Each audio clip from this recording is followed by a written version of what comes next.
আসসালামু আলাইকুম ভিউয়ার্স, কেমন আছেন সবাই? আমি আজকে অনেক দিন পর একটা রেসিপি শেয়ার করছি। মাঝখানে বেশ কয়েকদিন বিজি ছিলাম, তাই রেসিপি শেয়ার করা হয়নি। তো আজকে আমি আলু দিয়ে একটা রেসিপি করছি। তো ভাবলাম যে আপনাদের সাথে শেয়ার করে নিই।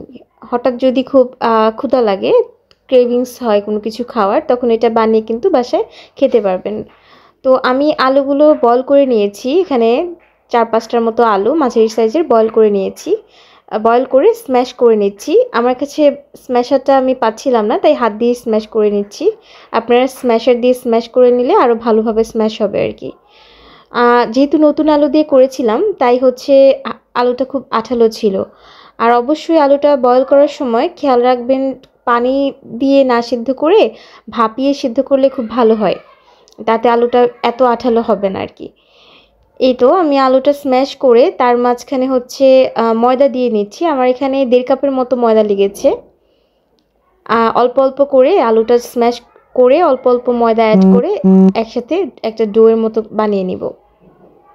তো এই তো ডোয়ের মতো বানিয়ে এখানে আমি গোল গোল শেপ করে নিয়েছি।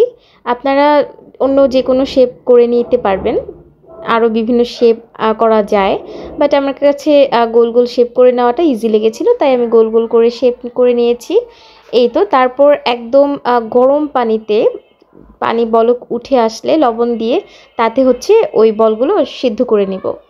সিদ্ধ করে নেওয়ার পর আমি এখানে একটা ফ্রাইং প্যানে একটু তেল দিয়ে নিয়েছি। তেল দেওয়ার পর আমি কিছু রসুন কুচি দিয়েছি। রসুনটা হালকা ভাজার পর পেঁয়াজ কুচি দিয়ে দিচ্ছি। এই তো পেঁয়াজ কুচি দিয়ে আরেকটু কিছুক্ষণ ভাজবো। ভাজার পর আমি এখানে দিয়ে দিব টমেটো সস। টমেটো সস এখানে আমি হচ্ছে ৩ থেকে ৪ চামচ দিয়েছি। এই তো টমেটো সসটা অ্যাড করার পর আমি এখানে পেঁয়াজ ও রসুনের সাথে ভালোভাবে নেড়ে চেড়ে মিশিয়ে নেব। এখানে ভিউয়ার্স, রান্নাটা কিন্তু আমি মিডিয়াম আঁচেই করছি এখন। রান্নার শেষ পর্যায়ে আঁচটা হাই করে দিব আর কি। এখন মিডিয়াম আঁচেই রান্নাটা করব। তো এক্ষেত্রে এখন আমি মরিচের গুঁড়া ১ চামচের মতো দিয়ে দিচ্ছি। আপনারা হচ্ছে যদি বাসায় চিলি ফ্লেক্স থেকে থাকে তাহলে চিলি ফ্লেক্স দিতে পারেন। তারপর আমি এখানে ম্যাজিক মশলা বা ম্যাগি মশলা যেটাই বলেন, সেটা আমি অ্যাড করে দিচ্ছি।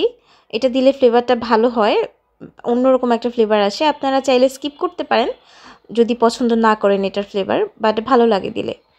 তো এরপর আমি সয়া সস দিয়ে দিয়েছি ৩ চামচের মতন, চা চামচের ৩ চামচের মতন দিয়ে দিয়েছি সয়া সস। দিয়ে তারপর হচ্ছে ভালোভাবে একটু নেড়ে চেড়ে দিব।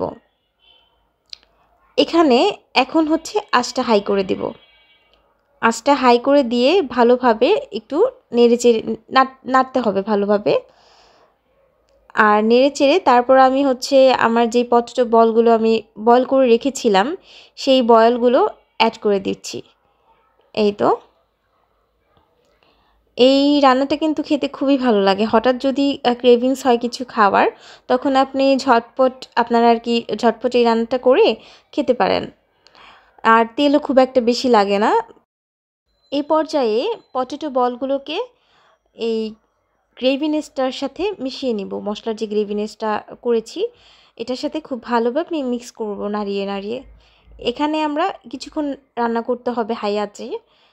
আপনারা হচ্ছে ৮ থেকে ১০ মিনিটের মতন নাড়তে থাকতে হবে, যেন হচ্ছে বলগুলোর ভিতরে খুব কাঁচা না থেকে থাকে বা মশলাটা ঢুকে। তার জন্য খুব ভালোভাবে নেড়ে চেড়ে দিয়ে তারপরে ৮ থেকে ১০ মিনিট পর স্প্রিং অনিয়ন বা পেঁয়াজ পাতা ছড়িয়ে আরও ২ থেকে ৩ মিনিট রেখে আমরা এটাকে নামিয়ে নেব। এই তো আমার এখানে হচ্ছে পটেটো বলটা রেডি হয়ে গিয়েছে। এটা খেতে খুবই মজা লাগে। আপনারা বাসায় অবশ্যই ট্রাই করে দেখতে পারেন।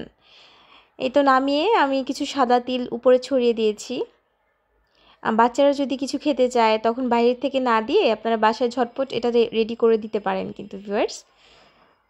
এই তো আজকের মতো এই পর্যন্তই। ভালো থাকবেন। আসসালামু আলাইকুম।